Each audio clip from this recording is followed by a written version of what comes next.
Now, Donnie, I got to ask you a serious question. Yes, my dear. He's single as well. But I'm much older and I don't have as much money. Yes, he does.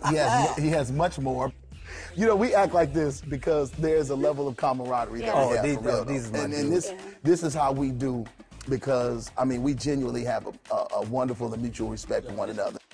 Donnie, okay, when I was younger, I saw you sing Great Is Thy Faithfulness with Marvin Winans. And that, like, changed my world. The Winans kind of took you under their wings, and it became like a prodigy mentorship relationship. What were some of the challenges that you faced with a mentor-prodigy relationship to make you who you are today? They were some strong men, and I was a weak man that came into a strong man's environment. They took every crutch away from you. You could not have excuses.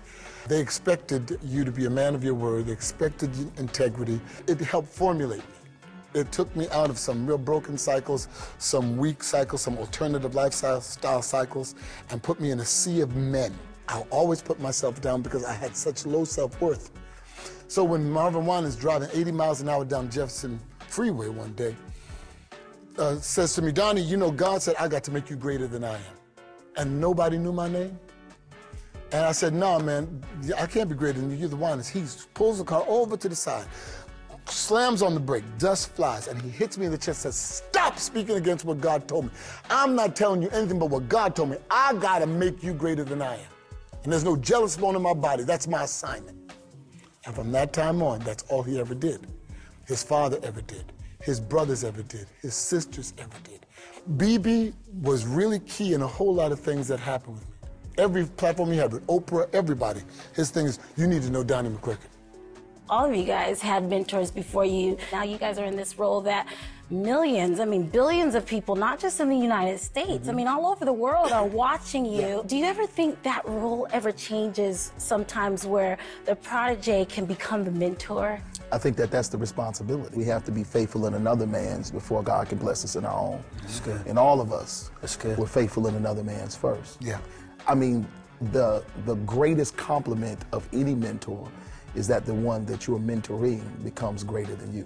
You know, Kirk just signed a wonderful group out of Houston, Texas. These kids are amazing, and I really think that they're going to be like unreal when they hit the industry. But this is what he does. He reaches back, grabs other people, puts them on the platform, and says, here, go. And says shine. I think that's the key. You are also in a position where you have all these people that are looking up to you now. Do you ever learn? They're looking down because I'm. Well, look at that. This is it.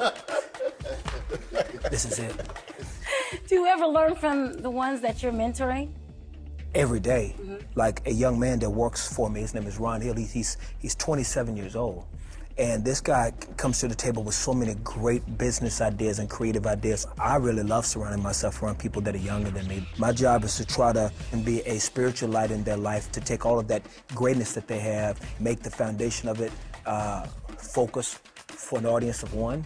And one thing I always say just to my crew is that our job every day is to make God's name great without making ours.